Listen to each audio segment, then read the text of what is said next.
When I was 16 years old, I moved to live in America, in Washington State, in a city called Vancouver. I was really quite scared about the fact I was over there by myself, living with a host family. I didn't know anybody. However, I did befriend another person that was new in the community called Mike. He was a Canadian. We were both two outsiders in this new little place in America. One of my biggest regrets is that one day we both went to the cinema. I believe we went to see Gone in 60 Seconds. And there was a group of three girls, kind of also high school girls that we didn't know, we'd never met them before, who'd been looking over, giggling, and we were looking over just kind of shy as well, but kind of like, wow, look at these amazingly exotic American girls. You know, to us it felt like something straight out of a film. And after the film finished and we walked outside, they had jumped in a convertible car that one of them was driving. They pulled up right outside the cinema as we came down the steps, and the driver went, "Hey, do you guys want to ride?" And to this day, I still regret the fact that we looked at each other and then simultaneously both went, "No, thank you." And Mike said, "My mum's picking us up." And they drove off with a pretty pathetic look on their faces, as if, who were those two losers? But that's what this podcast is all about. These horrendous little moments from your life that you can't stop thinking about. Welcome to another episode of Stop Watering Dead Flowers with me, your host, Chris Forbes.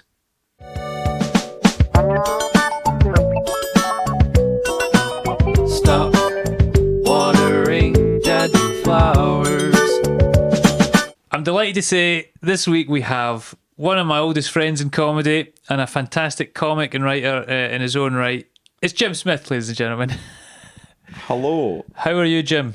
I'm great. It's lovely to be here. Thanks for having me on, because it's just lovely to be back in Glasgow Stanford in my first 5 minutes in this very... Yeah, I think we've got a few connections to the stand. Yeah. And I was certainly there at a couple of your first gigs, and Aye. I think maybe the first time you headlined a Red Raw, I was also hosting a Red Raw. That was right, aye. And we've also worked together out with comedy We have. in the murky world of TV. Yes. Something absolutely. that we might come on to later. Well, the aim was comedy, but as we'll come on to that later.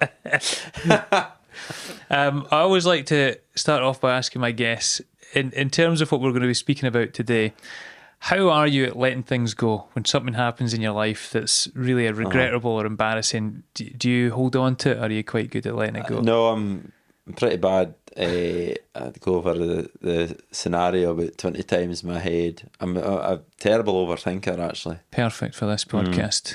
Yeah. I'm filled with regret left, right and centre. And I always joke, but no, I do. I overthink, and I can't seem to let things go a bit. So you're although I don't have, well, we'll come into it, not like loads of outrageous stories, but sort of bits for it's sliding always door moments. It's always the simple things that haunt you the most, just little annoying brainworms. Yeah. But before we get into your first one, and we always like to start in the childhood, just because we were speaking before we started recording, what have you been up to even just this week? Because I always think it's so unique that you are a comedian, but also a full-time farmer. So whenever I have other people in and I say, what have you been up to? They're like, I've been here or there, or I've done this gig, whereas your week's very different day to day. Aye. What has it consisted of so far? Well, we've just come back from holiday, Morag, and our TV girls, Alison and Emma, in Kinlochbervie. So beautiful. Beautiful West Coast. So that was bra, and then literally got the train home from Inverness Saturday night, and then got changed. You don't get changed on holiday, of course. No. But out my gig clothes and my working clothes, and jumped on the quad bike, and me and my mum, we got the sheep in Saturday night in the shed, because the sheep shearers were coming on Sunday, yesterday. Right. So we've got two neighbours that clip our sheep, so they said they were coming, and I didn't want to turn them down because it's the sheep are being clipped. So all the sheep in, and the reason we bring them inside at night, because it was going to rain. The forecast was rain overnight, so they can't clip the sheep if they're wet. Okay, wet woolly hair. Nobody likes that. Nightmare. So, and it's a nightmare having to hair dry them all. It's like cutting the grass if it's wet as well. Well, aye. You don't want it's not good in the shears, and the wool doesn't keep. So, and I can't blow dry them all. So we got them in. I'm so glad you said dry. And then, so yesterday the clippers were in. So two lads clipped about 350 sheep in about 4 hours, 5 hours. And that's good going. It was very good going. And then I don't know what I've done. What was I've got a bad back. Nothing sinister in it. I've seriously got a bad back just now. And then I got a lassie, Robin, who's a great worker. In fact, she used to fill in for us That's at the right. farm. Would she be? Well, she'd been at the Highland Show till 3 o'clock in the morning. So she was hungover. So there was me, my bad back, Robin hungover, and then my mum was helping as well. She's still pretty fit for her mid-70s. Yeah. I mean physically fit. I don't mean fit. I know we're in the country, but you know. And then my nephew, my niece, Sophie, she was rolling the wheel. So it was a real team effort. But it's great. So that was good crack. So it's good to get that done out the road. And then today's my little kind of comedy day off. And this morning I was at Scone Palace doing a photo shoot for because I think they're trying to plug tickets, sell tickets for a comedy night which we're doing up in Scone Palace on Friday night. So I was sitting on the replica Stone of Destiny with a crown and a sword that said Robert the Bruce. Oh boy. Eating a cheese scone, so it was pretty good. What? Quite good for a Monday morning, eh? What an eclectic mix of activities, though, in the space of a week. Absolutely, it's beautiful. It was good. So it wasn't actually the real stone. It's meant to be in Perth, although it could be anywhere. But it is the same hill, but a hill where the kings, like Kenneth McAlpine and all that, were crowned. And just for the sake of the people listening that are interested in the old Stone of Destiny, I was just telling Jim as well before that my mum was taught by, I want to say her name was Karen, but Mrs. Matheson was how she knew her. She was the school teacher that was part of the heist gang that brought the Stone of Destiny back, which I always think is really cool. So, did you ever watch that film about it? I did. It wasn't. Robert Carlyle was in it. Yeah, Stephen McCall and a few others. But anyway, it's a good topic. That's for another podcast. Right, let's delve into the nitty gritty of your past regrets and embarrassing moments. Have you picked one out from your childhood for us that you would like to get off your chest? Like I was always, there was nothing outrageous. I was really trying to rack my brains, but I was a few things. I was never good at being from like the country. And then small primary school, about 60 pupils. Oh, yeah. Which was bliss for me. But then we went to the high school, about 1,100 pupils. Big jump. In Blairgowrie, which is a kind of like a beautiful, lovely rural town, but, you know, kids are a bit more streetwise. You know, I fancied loads of girls and I always trying to impress them, but I was just the usual stories of PE and that, and, you know, every year guys would have the latest football kits and that, and you know, and I would always, Mum would pack the wrong ones sometimes, you know. So I think this is like 92, and I think I had the latest Scotland strip, but she'd put like the 1987 shorts in or something, you know, from when I was like P6, you know. So, and I know the tight shorts are very in the 80s, you know, but these were too tight. Just things like that. No really stories. I mind one girl I really fancied, and I was in French with her, and then I'd missed a lesson, so she very kindly lent me her book. And then the next day, I think, because I was always bunking off school to go with Dad if Dad was in the hand, or go to a sheep sale or something. So I think I went to a sheep sale, but we didn't. So I bunked off school, and then she phoned me, but she was needing this book back for, I think it was like a spoken exam. And then she phoned my house. Oh, really? I thought, oh my Mum, you know, I thought you thought she was phoning you up? And to maybe ask you out. We'll be back tomorrow with my jotter because I need it. So nothing outrageous, but yeah, just a lot of cringy stuff. Although I was good being a tutor, annual dances at social dancing, mate. Oh yeah. Oh aye. You should have been leading it. Yeah, the Gay Gordons, the military two-step. Did you get to dance with the girl you really fancied who borrowed your jaw? No. It was a bit like getting the football team picked. You know, I was the last one on. But I can imagine you're pretty handy at a Ceilidh, though. All right. A boisterous Ceilidh dancer. I picture you as. I'm quite genteel. I've seen some of the lads getting carried away. You know, when they're burling the lasses round, they try and get them airborne. You know, I'm not. But I do. I'm not. I do like a good Arcadian strip the Willow. You Oh, know yeah. when you. Yeah, that's really really how fit you are. It just you know goes when and there's goes. about 50 folk in it. But and then just at home, the only mum used to do farmhouse bed and breakfast, and so occasionally I'd walk in to mum and dad's room thinking it was mum and dad, and there'd be some German woman Wow. in her 70s just in her underwear. And she's You know. thinking, did I pay for this? Is this extra? Is this included, this fine strapping farm boy? You know, and they must have been embarrassed at times when they would arrive at the farm, maybe at lambing time, and I would maybe just, when they skinned a dead lamb, so if the lamb Right. dies, we'll take the skin off it. It's pretty grim. It's a bit like Predator, Right. but we'll take the skin off it and put it on a pet lamb. And put it with the mum, so the I mum see, thinks it takes that's its lamb because it's all about the scent and the smell. Right. But I can just imagine these bed and breakfast coming up the farm road, and the first thing they see is me and my dad. Dad's got a kind of bloody penknife, Oh, and God. I'm with a skin, and a skinned lamb. Going, Silence of the Lambs type of thing. yeah, I basically, literally, silence of the lambs. Well, the skin ones don't say much, but saying, "Oh, the bed and breakfast is just there. We'll be in for tea tonight." So nothing kind of like, oh my God, that's awesome. But I like just the lots of cringy little. Yeah, I like the fact that you keep saying, no, not really, and you've already named about 3 or 4. Aye. And it feels like you've got another 4 Just or 5. just the classic kind of trying to be cool, but failing miserably. That's tough. You Did you feel like there was a point in high school where you finally became kind of one of the big city people? never. I left in the 5th year.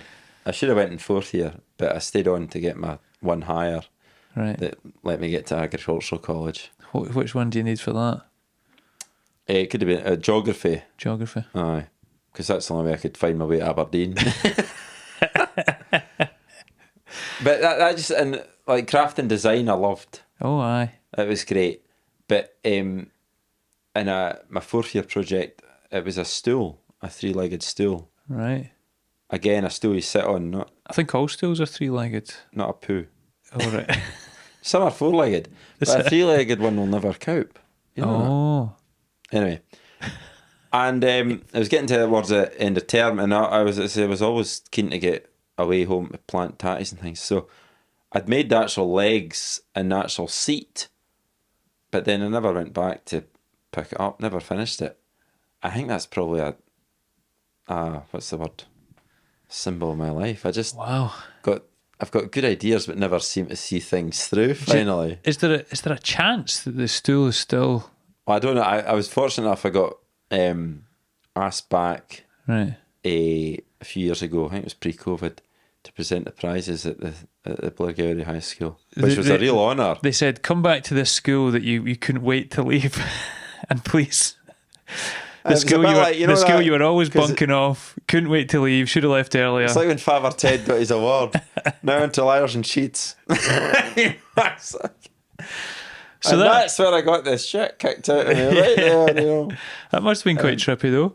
Eh? It must have been quite surreal to go back. It was. I was a bit worried about it, but it was actually it was actually pretty nice. It was good. It was the first time I'd actually been on stage for a prize giving. Really? You know, it was actually good. It took me a long time because I didn't really enjoy high school, just because I knew I wanted to be farming and that, and but it's just the usual at school that there's guys that are dickheads and all the rest of it. But you know what? Looking back, I should have probably stuck up for myself more.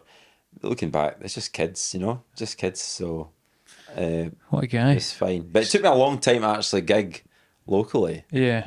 You wouldn't want any of these guys seeing you. No, not really. No, not really. But now, now it's fine. In fact, with something who's gigging Blairgowrie Town Hall and that, and it's nice. It's nice to do the local stuff too. And you see some of these old schoolmates and you rip into them. A wee bit, aye, a wee bit. So when you went back though, is that what you were going to say? Did you ask about the stool, if it was still there? aye, but I think it'd all changed by then. It was probably firewood by then. Kindling. But it would have been nice to go back and just finish it, or just go in for a day. and finish it and then finally graduate, you know? Well, I've got to say, it sounds like you knew what you wanted to be from a young Aye. age, so maybe you had a good kind of self-identity. So it doesn't sound like you had too many kind of embarrassing or regrettable moments. It Not sounds like really. you coped quite well. Aye, it was all right. It was good. It was just enough foreign kids to make it a Aye. small gang of us, you know. So it was good. We got on through it. Right. Managed. Well, I'm going to say you came through unscathed, Aye. and you don't really have any dead flowers that are kind of taking up a bit of space in your mind No. here. So let's move on to your. Well, there was what was one embarrass. Oh dear. There was a kind of, we used to go downtown for lunch, and and there's a kind of back alley. There's this down this track between these houses, and there was a puddle, and this kind of notorious guy, kind of older, 5th year or 6th year, and he's in his car, and it was like an in-betweeners moment. He just splashed me, you know, near in front of everyone. That was a bit embarrassing, but yeah, nothing, certainly no in-betweeners moments, I don't think. Yeah. You know? Well, let's leave your childhood and fast forward. And you're in your career. I mean, both. I mean, you were farming for a long time, but you got into your writing through Young Farmers, I believe, was when you first really started Yep. performing. And then you started gigging. You've done TV. Has there been a moment in particular that sticks in your head that you've thought about and you've wished it didn't happen? A few, aye, a couple. Well, you know, what it's like with stand up, mate, don't you? You've got to put yourself out there and get back on the horse, Yeah, and all the rest of it, you know. A few. They just there was one gig I went down. I'd only been going 2 or 3 years, and you see, coming to the stand, I mean, yeah, you have to make them laugh, obviously, but the stand crowd are, I would say, you've still got to make them laugh, but they are quite forgiving, you know. They're great, you know. And I was probably doing a lot of that, and then I would go up to Aberdeen a lot as well and do all right there because it was doing the whole Teuchter thing and all the rest of it. So it seemed to, you know, so I was pretty safe. But I got asked to go down and do a gig in Irvine. A guy had seen me at one of Billy Kirkwood's gigs in Ayr. okay. That was a great gig. And this guy says, I'm organising this it's for a junior football club brunch Oh no. at 11 o'clock in the morning in Irvine. But it was good fee, you know. I'd only been going 2 or 3 years, and I can't remember what the fee was. But I'll tell you something. This is about our second or third brunch comedy gig story. These are notorious for comics, aren't they? Aye. They're just horrendous. the big draw with the boys is Tam Cowan's hosting, Okay. of course, and I've listened to Off the Ball for years, and I've since been on the show. But it's lovely to be asked on it. I thought, Tam Cowan, I'm going to go there, and try and impress him and all the rest of it, you know, because it's Tam Cowan. And I think there was Jimmy Nicholl, All right. the ex-Rangers player, bit of a legend. And then there's another comic, I can't remember who it was, but anyway, but it was decent fee. So I went down, and the minute I got in there, I thought, oh God, I don't think this is my crowd at all, you know. It was just all men. But Not a plaid shirt in sight. no. But so with bacon and egg and all the rest of it, we're up on this stage. And then Tam Cowan, of course, you know, nailed it. I love him. And I'm first on. And it was a half-hour set. You know, and these days I was doing maybe 15, 20 minutes. You're trying to stretch it. And when about 3 minutes in, I knew. Oh, But to be fair, I did I made them sitting through the whole half hour. And it was just, they didn't talk or that. They Yeah. didn't start, but you could just see, what's this guy all about? You know, and then I went for a pee afterwards. no. And you can I hear shouldn't have people. done. And what was all that about? You know? But there you go. But you have to, but luckily there's a farming community. Come on. But it's good. It's you know. Yeah. Has that But- changed your opinion of where were you, Irvine? Because I've mentioned before some. Don't get, this is nothing against the fine people No, of Irvine, listen, by the way. Irvine, you've been told. You know. This is Jim's not- never come back. No, not at all. When I've had a bad gig somewhere, I don't know if it changes my opinion of that place, but I become afraid of it. I'm like, oh, I hope I never have to go back there. No, I mean, Oh, yeah. I mean, because I go to a gig when I'm doing my tours, we go to Kilmarnock, Right. and I've got great affection. I mean, we'll come on to Young Farmers in a minute, but some of my best nights at Young Farmer were doing Ayrshire, Yeah. because it's just like a strong farming community. Was But it was it? just when it's all a town crowd, Yeah. I was just wrong. And folk will say to me, "Oh, do you change your set in that to the crowd?" I'm like, "No, I've one set. That's it." I'd only been going 3 years. I only had What- one set. How was Tam? Was he nice? Did he kind of put his arm around you, or was he No, like, Tom was great. It was at the start. It was like, okay, here we are. We've got a guy, two proper stand-up comics. He says, because you know how he'll do the after dinner circuit. Yeah. He says they're not guys that are going to open up a book and tell jokes that you've never heard before and all that. Okay, blah blah. He's from Perth. He's a farmer. Jim Smith, and and I think I did one joke. Tam got a chuckle, but I always remember there was one guy right at the front. Absolutely loved it. well, there you go. Laughed all the way through, and I Brilliant. just looked at him. But I think that was in because it was Tam Cowan. You thought, oh yeah, Tam You Cowan. want to impress him, yeah. And he just said, "Aye, no, it was good. Aye, no bother." But you can just tell. But don't worry. But it's good. It's good for you to, You have to die. That's what we always say, isn't it? You've got to die to get better as well. But sometimes, I mean, that could have been later in your career. For any of us, one of my worst deaths in my whole career happened at the start of this year, and I feel like I've been going long enough to know how to change material at what. But sometimes they just don't take to you. Aye, I know. mean, I had a similar thing earlier this year, and it was just you could tell from early on they weren't liking what I was selling, and I still had to go through it. I know. The corporates are. Yeah. See, the thing with corporates, it's a big dangly carrot, isn't it? Because it's good money, and I've had a few ropey corporates as well, but you've just the thing it doesn't annoy me. The thing about corporates, they're not there for the comedian. No. They're not there for the comedian, and Most of the time, they're hardly even there for the audience. No, like one person's had the idea of, we should get a comedian, yeah, and everyone else is just like, we'd just like to have our dinner and have some drinks, please. or one guy's maybe seen you nail it Yeah. at the stand. We'll get him. It's brilliant. You'll love him. Do you know the worst comment? This happened a couple of times, but there's always one in particular that sticks in my head. And it was through in Edinburgh, a big posh hotel, and it was an international kind of corporate business thing. So there was people from all around the world. And when I turned up, the two women that had organised it came up to me and they went, "This is going to be so good. Do you know no one here even knows we've booked a comedian?"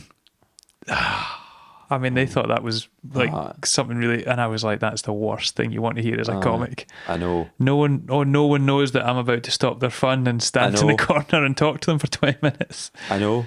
I've had a few. There was a couple. I think you did one. Was it the Lumberjacks Association or something? Timber. They were fine, but they were.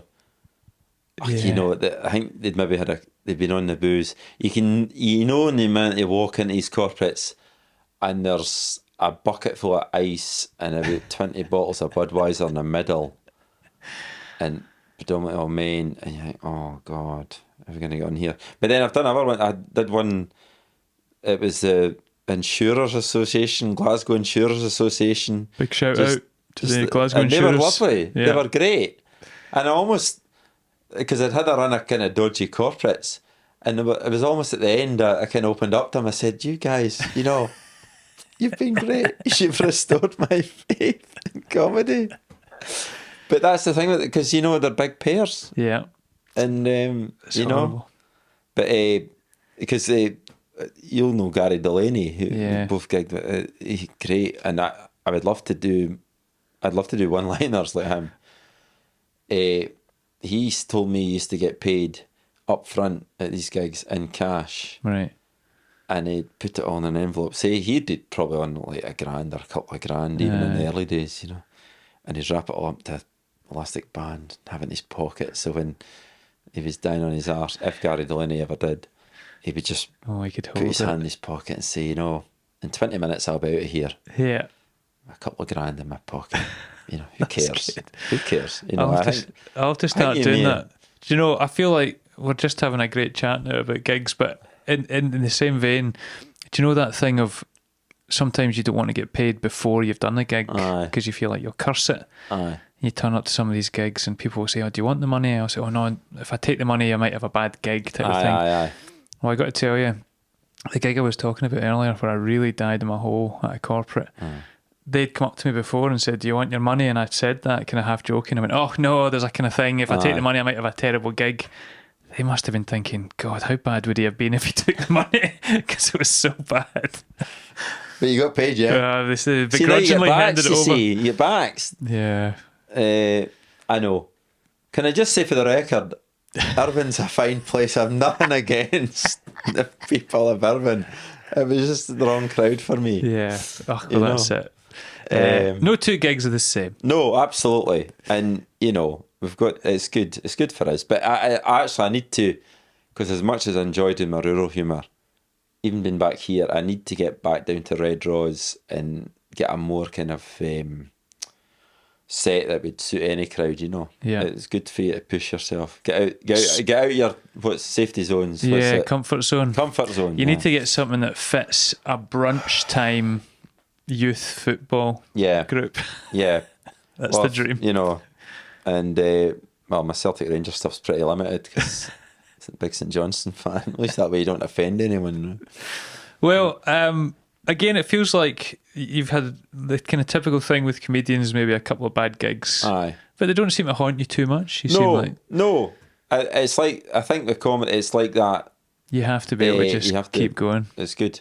There was another time, it wasn't a bad gig, but I was physically sick. I had to run off stage. Was this at the Fringe? Aye. I remember. So we did a kind of, it wasn't a Fringe run, but I think we did 3 nights.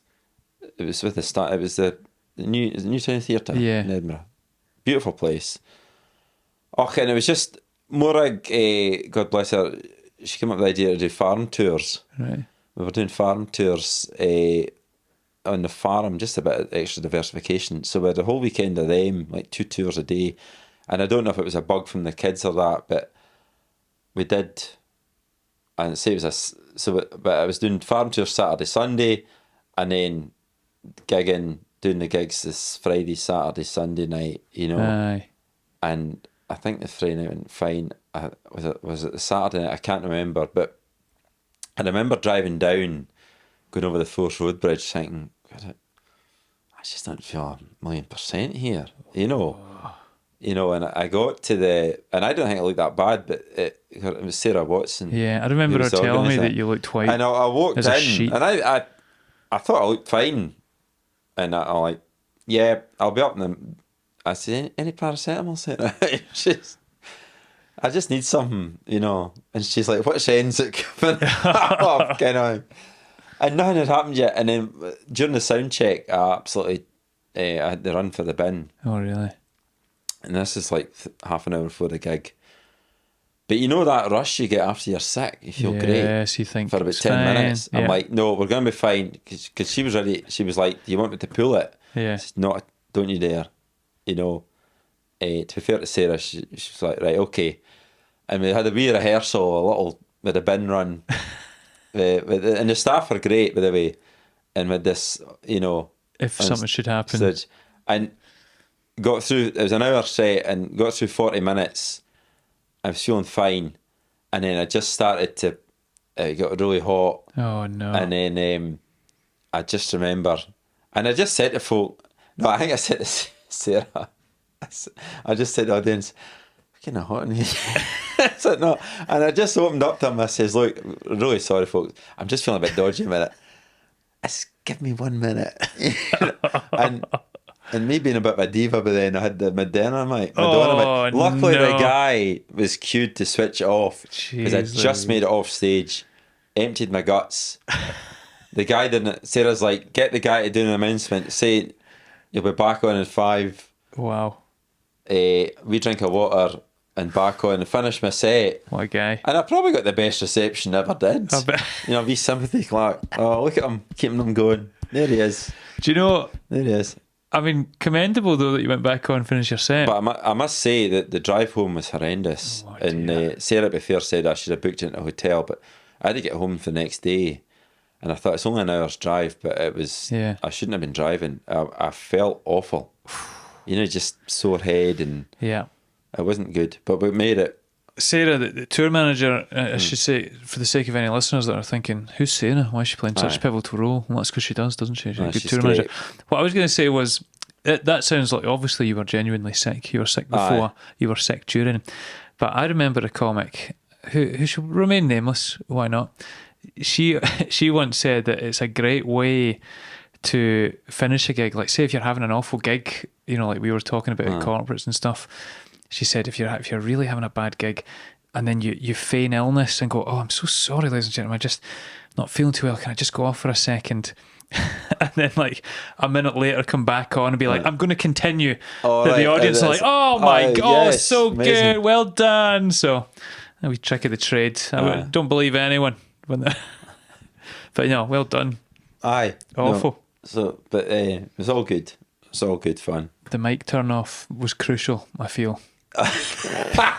Yes. The boy we'd rehearsed it. Well, I think that's a potentially scarring one, but you've managed to avoid even the worst of what could have happened there. Yeah. Let's move on to relationships and maybe pick out something there. What did you come up with when you look back over your... Again, nothing too embarrassing or outrageous. Just not so much relationships, just more kind of in my Young Farmers days, where it was just because I had a great time in Young Farmers, and I know it gets a hard rap sometimes, but it really is it's a fantastic organisation. Yeah, it's so social. For me, it was from coming from high school, which I didn't really enjoy. It was a light. I joined at the age of 15 or 16, and it's a funny thing because it's a safe environment, and it is. But if you're looking in the outside in, it's like your mum and dad, they wouldn't let you go down with your mates in Blair, but they're quite happy for a 28-year-old guy, a single guy, to come and pick you up in a car and take to a barn dance in the middle of nowhere, put lager down your throat. So, but they knew you were looked after. Yeah. So, and of course it was, you're 18, 19, 26, and just this plethora of women, but girls, females, just, because not having, obviously the drought at school, I didn't even kiss the girl at school. This was your social awakening, really. That and going to Aberdeen at the college, at agricultural college, it was like a Young Farmers Club anyway. Right. So, so there's just, I didn't actually have a lot of relationships. I went out, I've had a few long-term relationships before I met Morag, but which were lovely, but nothing, a couple of really serious ones, but before that it was kind of like 3 months was kind of the limit, courting, Courting. But lots of drunken snogs round the back of barn dances and all that, all good fun, good stuff. But there was one, the only time, and I'm not naming any names because you can't in farming, because I'll get back to someone, but I just remember we're at a show dance somewhere, I'm not even going to say where, I can't even remember who it is. And this sounds so specific, like the feel real like story you must be cover so... me up and give me a false voice, You're like, I can't say who it is or where it was. Because I will get back. Yeah. But I just remember lots of pints. This girl asked me back to hers. Great. She still said about mum and dad. And I just remember waking up at 3 a.m, bursting for a pee. And in this house, it's pitch dark, right? Oh, no. And I'm in the spare room. And so I had no clue where the toilet is. And I'm absolutely bursting. And I made my way down to the kitchen. And the door was locked, Like, this house is in the middle of nowhere. Why are you locking your door? You don't even lock our door. And I had no option. And I'm sorry. I mean, I hope the person never finds out, but I just had to pull a chair up and have a pee in the sink in the kitchen. And it was, You pulled a chair, so you stood on the chair, so you were... Aye. If anything, then you were too high. I'm picturing you looking like a water fountain. Luckily, it was one of these old traditional big kind of porcelain, big basin sinks, So it caught all ones the that are spray. put in again, And luckily there was no basin. You know how footballers have a plastic washing up basin in it? Oh God. Didn't have that, but and it was kind of greyish dark. So it was a bit of aiming, but I was just, Oh, I was at the point, I just, but he'd been all dehydrated as well, real stinking pee. it wasn't, many nights just, and it was another night. Were you still there in the morning? So like when you got up and they were like breakfast, and they were preparing, like going to the sink, getting you water, and you're like, oh, I think so. Yeah, you just got to play along with it. Yeah, so a lot of that, and then of course, well, a lot of that. No, but a lot of having breakfasts and then realising that the parents know your mum and dad and that, and then there's an outside chance they might actually be related. All that kind of stuff, once they've worked out. It only goes back 3 generations or something. So, good fun though, but a few, you just in the city, it doesn't matter. Yeah. There's chance, but yeah, these kind of, a few times I've been sitting at breakfast and the father comes in and they've worked out pretty much who it is, Right. Well, listen, if there's a listener out there that's always wondered who the phantom sink pisser was, we have just unveiled. It was Jim. I know. I'm sorry. There you go. But that was so Young Farmers was it was all great crack. And another time I was trying to think of other stories. This kind of maybe ties in with like the start of comedy, or not the start of comedy, but I was actually on a TV programme a way back. What age would I be? It was the year of the foot and mouth. Sorry. What a way that farmers tell time. It was the year of foot and mouth. Was it 2001? Anyway, so I was what was I, Young Farmers? I think I was so there's the Bankfoot Club, and then that's in Perthshire, and there's like 5 Perthshire clubs. Right. So I was the chairman of the Perthshire Association. Oofed. Okay. Which was great fun, great honour. And there was no Highland show that year because of foot and mouth. It was foot and mouth. Okay. So there was no Highland show. So it was devastation. In fact, I think there's a graph now. There's a dip in childbirths. Because what was that, 24 years ago? There's no 24-year-olds in rural areas because there was no Highland show. But T4 Sunday got in touch with the Young Farmers saying they do a show. I can't even remember the name of the show, which is stupid, so I should. Anyway, so they did this. They said, they wanted to come and do the Young Farmers. So instead of Highland Show, the Young Farmers, they had this weekend where they, like in August, down at the showground, at Highland Showground at Ingleson, where they did their national tug of war finals, right. And which they normally do at the Highland Show, you see. And a few of our events, loads of events, and a disco and all the rest of it, because it was safe then. Because the reason the Highland Show was cancelled, they couldn't have animals, and it wasn't good to farm in public mixing. But by August, it was safer. You see, not that humans were given foot and mouth to the animals, but it was just if a farmer came off his farm with muddy boots and it took the risk out of everyone just stayed at home. So you've got to imagine all these farmers that they haven't been out for months, and then all of a sudden we have this event on in August. Anyway, it's a T4 Sunday, so they've got this. There was a thing went out in the Young Farmers Bebo page or whatever it is back then, saying, we're wanting some young farmers to go along to get interviewed. Let's just say, like in July, this producer's going to come up from T4 Sunday to interview some young farmers, and the idea is that they go and stay with this young farmer, and then they'll go to the dance with them and that, and right. So anyway, so that's all good. So I couldn't make the interview, right? And then, but this, there was a guy, good pals. I was fortunate. I met a lot of friends throughout Scotland, but there was this club in Fife called Belbaxter from Cooper. Okay, quite a big young farmers club, big into their tug of war, the rugby, and all the rest of it, and a good bunch of guys, right? And there's a guy called James Smith at the club, and that was my name before I was called Jim. So there's 2 James Smiths. I was James Smith, but he was called James Smith, right? So, or Jim Smith. So I think he must have went for the interview, and they were going to be in the tug of war team and all the rest of it, and he had a good farm and all the rest of it, really good farm. They were really interested, right? But I didn't know any of this. All I know that what happened was that they phoned the office at Ingliston, and they say, right, this guy from London, yeah, we really like this guy, Jim Smith.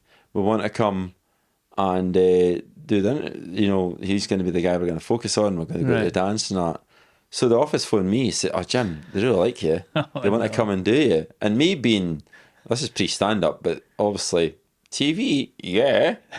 They say, oh, Jim, T4 Sunday want to come and do your... Like, aye. That's a stroke of luck. Yeah. And then, so I picked the guy up from Perth, and the first thing he said to me was, because we're sitting in 2 minutes of traffic in Perth, Right. I'm like, oh, fucking sorry about the traffic, mate. This guy's for London. It's like... It's murder here this time. There's 3 tractors and a car in front of us. It's like, don't worry, it's fine. So, so he came to my farm for an afternoon, kind of did a bit of research, and I'm giving all the young farmers chat and all that. And I didn't notice at the time. He was like, yeah, he said in the thing, you've got brothers. I said, no brothers. He says, you do, yeah. But anyway, so the boy seemed quite happy. And then, so they ended up coming to my farm, came up the night before, filmed it, me getting breakfast. I think I took her out to a neat field or something like that, pulled some turnips. What a treat. And then we went down to Ingliston, watched the tug of war, which I'm not in because our team hadn't qualified, Didn't make and any then at sense. the dance at night, and it was that song by Kylie, na na na, that one that was huge then. And then we're all blazing. They had about 10 of us out, all blazing. The interview does mid dance, and outside. And anyway, but so that was my first intro into telly. He never clocked, or he didn't meet the other James Smith that he was supposed to meet, or I don't know if James was actually even there, but it wasn't until I think we had a committee meeting later at the national committee meeting that the chief exec, a wonderful woman called Fiona Bain, who was she was great. She kind of looked after us all. Yeah, and she kind of put 2 and 2 together. What a shame, this other James. I know, he could have been a national star. He's a very good friend of mine. I don't think I've ever told that story, but they might know now. But anyway, Bill Baxter, Young Farmers, have always been big fans of you. And sorry, Jinky, for not giving you your moment. Oh, boy. There you go. Again, that sounds like that's a moment that was nearly regrettable and that something kind of went wrong, but to your benefit, actually. Aye. So it was quite good. Yep, absolutely. And that's where the vanity kicked in. I thought, I want to be on the telly all the time. Well, I think you've done pretty well out of this in terms of the 3 topics we tend to cover. All your stories have been, there's been embarrassing or regrettable aspects of them, but I feel like you've done well to just kind of move through life with a kind of devil-may-care attitude. Well, I mean, I don't regret peeing in the sink because it was an emergency, but I'm just sorry about what led up to that. I mean, what was it? I take it you did look for a bathroom first. Oh, yeah. But I didn't want to walk into someone's pitch bedroom. dark. Yeah, no, it was a wise move. I mean, I did rinse it. I left the cold tap on for a good while afterwards. What a gentleman! I know. Well, thank you for sharing these stories, Jim. Aye. For another episode of Stop Watering Dead Flowers. What we have is a wee treat for our Patreons that are first time signed up. Is we're going to now delve into our other shared past on the sitcom that we wrote together called aptly The Farm. Yeah. So I guess welcome to those that are that have access to this exclusive content now. And for those of those, I think The Farm, as short-lived as it kind of was for the people that maybe saw it in its iPlayer and TV form, but actually spanned quite a lot more years than people realise, still has a kind of loyal cult following. It's a cult classic, I think that's what you'd call it. The Old Farm. So we should talk about that. Aye. Look at that. Seamless there. Because I can remember you sitting on this very couch. I think I was sitting over there And you had long hair. I think even you had curtains at that time. I don't know. I did have some terrible hair. And I remember you saying, yes, you're the farmer guy. I'd like to talk to you about a idea I have. And so thanks to you, Chris, it was all kind of stemmed from there. It was actually a long time in the kind of... Oh, yeah. It was talked about. And I mean, even actually, you know what crept up in my, on Facebook? It's like 10 years ago and all that. It was the read-through. Remember with the read-through? That's even right. Before it even got to... It was a BBC introducing night. I feel like that we they had wrote here. it, and it was almost going to be more like a kind of studio sitcom, like set in the farmhouse. And I think Because you they were got... who'd they bring Mark it? Cox. Aye. Still Games Mark Play the Cox. he was going to play Jim. He read for Jim that night. Jojo Sutherland for your mum. I think I was still Donnie. I think you did Quentin. I think you so. were definitely That's right. Yeah. still one of the people. Um, It kind of seems laughable now that there was a point where you weren't going to be Farmer Jim. well, that was all before The short stuffs the short stuff. But I also owe you... I mean, I owe you so much, mate. I mean it. Not just for the farm, but I think it all stemmed from the bomb sketch in Scott Squad. well, which yeah. you were an integral part of. So But I think the bomb sketch, which was just come out again recently, Aye. and I forget how popular that is. People are all, and so many people commented on that video saying, "But how is Alan now? Aye. Is Alan okay?" Aye. But I think was that in one of the later series, because maybe It the was. first time we filmed the scene was when it was the black cat, Yeah, aye. and I think even at that moment I remembered thinking, "Oh, a farm would be a great location for a sitcom." Aye.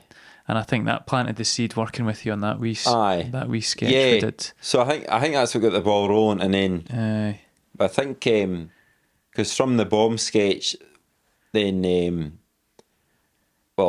it was Mark Bignell that said, "Do you want to do some shorts?" Yeah. I remember even because I think in terms of producers, Laura Marks was the first person that was trying to help us Aye. produce it, and we had just started doing short stuff. They'd been launched, and she was like, she was like, "You need to do stuff up at the farm as well." Yeah. And it seemed like the two of them, it was quite nicely timed then, Aye, it because was all you really coming- started to take Aye. off, and we had this sitcom.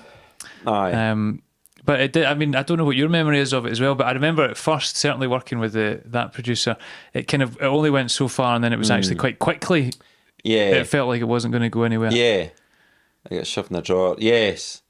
I think so. And then, but I think between, we're both going to doing fringe runs and,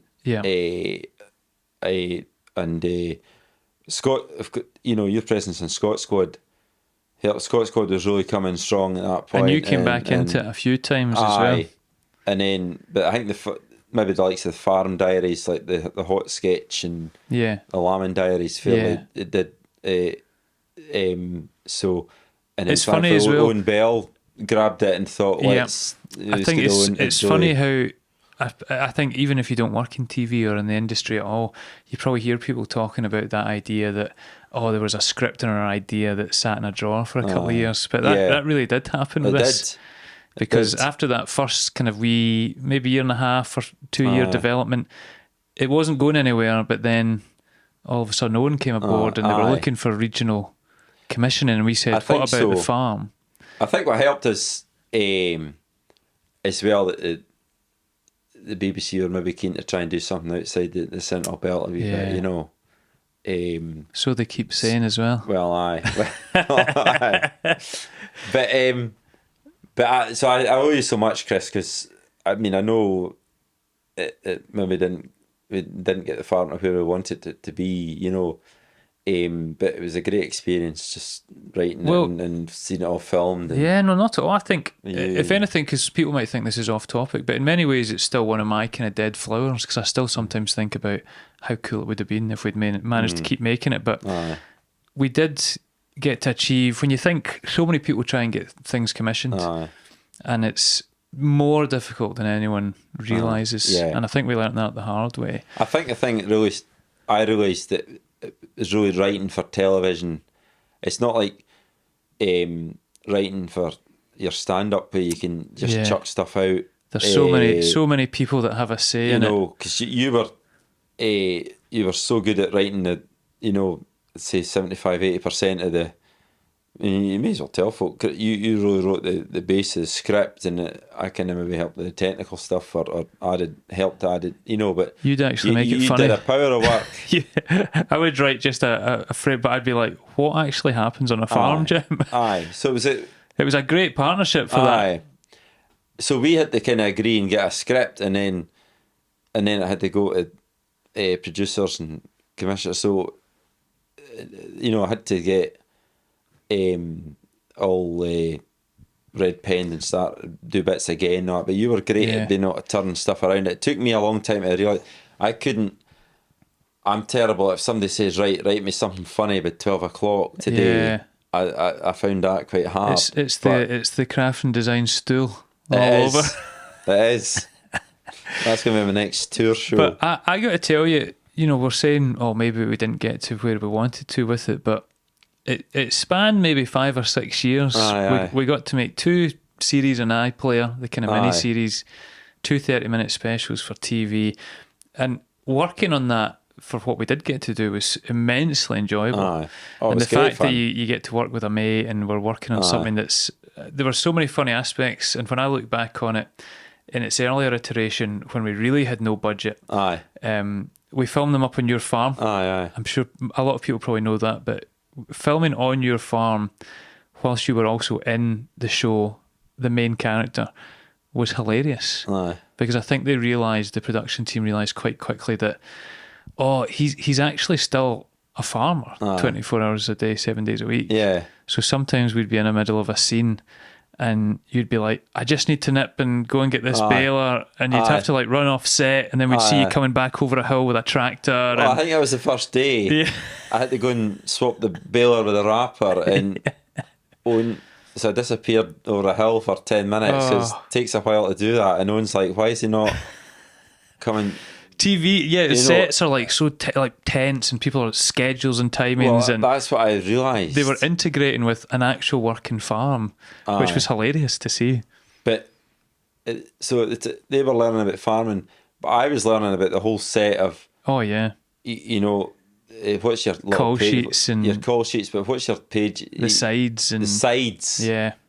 But you've got all the wee dialogues of the scenes you're going to be doing, and that scene had to be done by. So I could understand the pressure they're all under. But that was, I think that's why, I think people liked it, because the authenticity comes across. Like, you are a farmer, we were filming on your farm, and a lot of the time you were doing farm jobs whilst also filming a show. So it was a lot of stress and pressure on yourself. Oh, but then I loved it, because I was like, for me it was heaven, especially when they brought in, they were able to afford to get somebody in to help do the kind of farm jobs. So that's, they realised. And then I just got out of bed in the morning. I went outside and I got a bacon roll shoved in my hand and a coffee. And that was I could just, because it was really tiring trying to learn lines and do, you've done loads of it, do the same script 20 times over from different angles. But at the same time, I wasn't out there feeding my cows. The BBC were paying somebody to do that for me. Well, I'm just eating a bacon roll, and that's where some young guy's getting me a coffee. They quickly realised, I think, between the first and second of the iPlayer series, they were like, we need to employ farmhands to help run the farm so that Jim can just be in his own sitcom. One of my other favourite memories of filming on it was every day all the other characters had to go into makeup. And we'd have to get mud put on us and our hands, face, wellies, but you would just rock up in your gear and they'd be like, "Yep, good to go." But pretty much. They were putting dirt under our fingernails. It was good. But what I liked about it too was that if a scene you were like, this scene needs a chicken in the background. I'm like, I'll go and get it, or it needs a bit of rusty metal in the back, and can you shift that tractor? It was handy, wasn't it? We could just the crews all loved working on it as well for every time we filmed something, because it was such an unusual and unique set, because it was a working farm, and Aye. you'd be teaching people how to catch chickens. And Aye, everyone aye. was getting involved. People eating together, living and moving in and out the houses of your mum and you Aye, and aye, Morag. So She loved Mum. your mum She was loved great. it. Yeah. She loved it. It was great fun, and it was something because it can be. I love my farming, but it can be quite dreich at times, especially in the Yes. winter. And here was something just completely different. Aye, and Bit lots of crack, people you around. know, I always and- remember me and my wife coming up to visit you, and it was probably just after lambing. And I always remember you saying "Oh, we haven't seen anyone on two legs here for like Aye. 2 months Oh, because you've aye, just been aye. animals." Aye, 'cause So, in the so all of lambing. a sudden you've got this social Aye, environment. yeah, absolutely. So we did the iPlayer series 1 and 2, and then Aye. we finally got commissioned for the first 30-minute ep, Aye, which was very different from the second one we did. it was. But the first one, Aye, we still had Annie Louise Ross, who was great, playing your mum. aye, And that was really funny because they'd sometimes be sitting around together on the aye, farm. aye, aye. And I really loved that one. I still have a lot of love for the Aye. first version of the farm we did, Yes, which was like in a slower pace, and aye, the mother character, and it was shot very differently, but ultimately they wanted us to try something a bit different. aye. The second I time know. round, It's hard, just trying to nail exactly what, you know.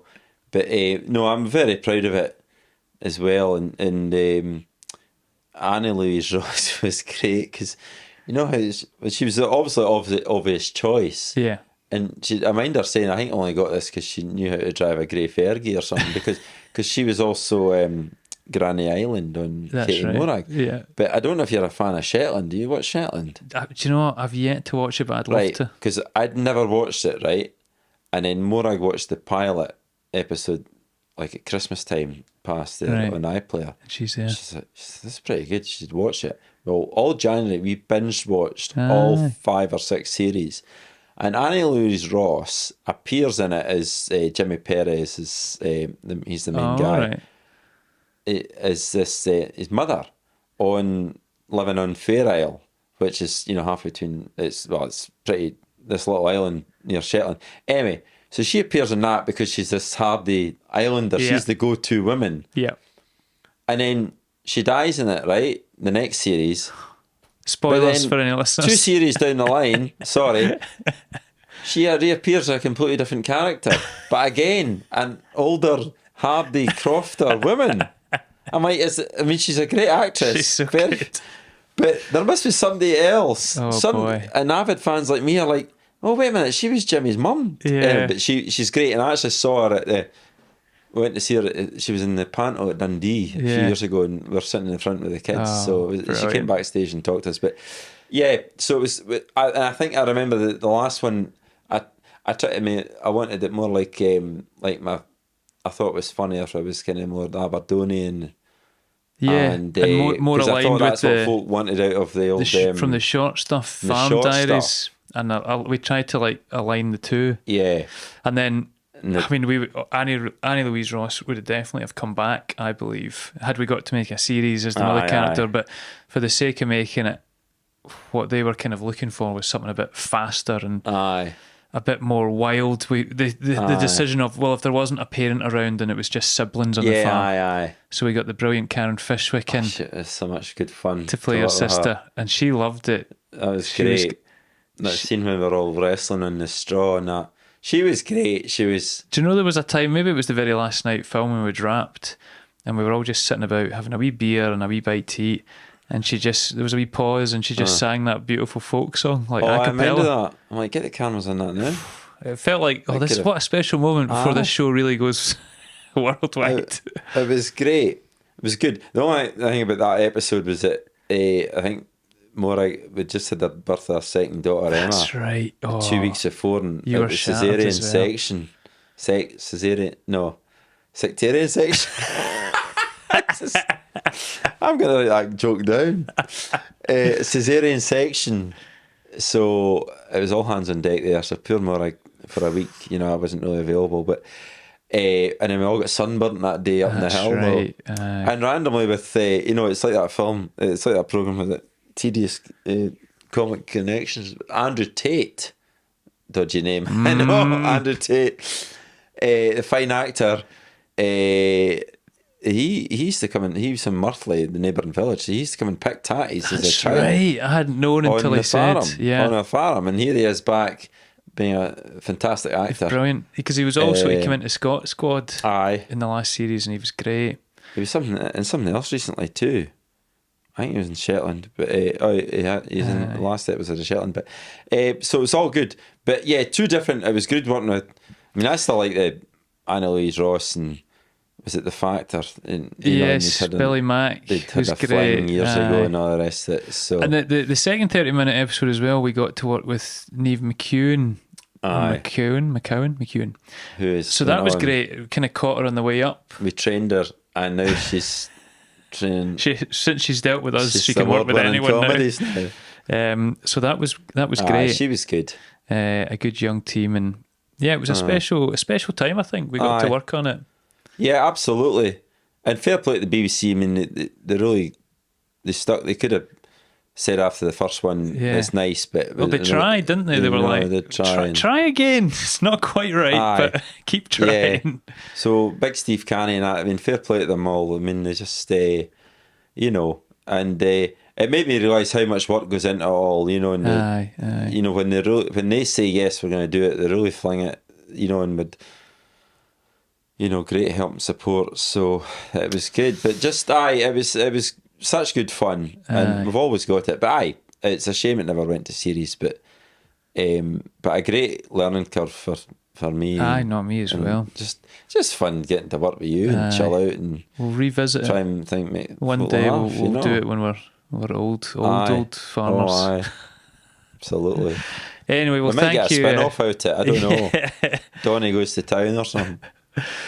Well, thank you for sharing some memories as well about filming The Farm. Thank you to people that watched it, that still remember it fondly. And I don't know if it's still an iPlayer, but I've got a video of it if you want it. Maybe there's still a chance. We'll send you a dodgy copy. But no, thanks for coming on again, Jim.